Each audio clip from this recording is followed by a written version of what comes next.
4 سجدے کریں، مسئلہ فوری حل۔ شیخ الوظائف کا آزمودہ عمل۔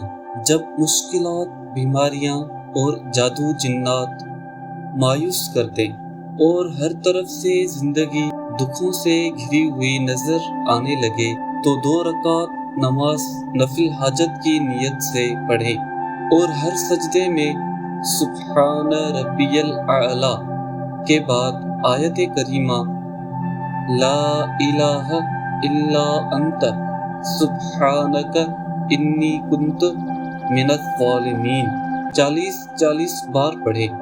نفل پڑھنے کے بعد 10 منٹ خوب گڑ گڑا کر دعا کریں۔ یہ نفل توجہ، دھیان اور بھکاری بن کر کریں۔ صبح، شام یا کسی بھی وقت دن میں 2 مرتبہ کریں۔ کسی بھی مقصد کے حصول کے لیے اس عمل کو کر سکتے ہیں۔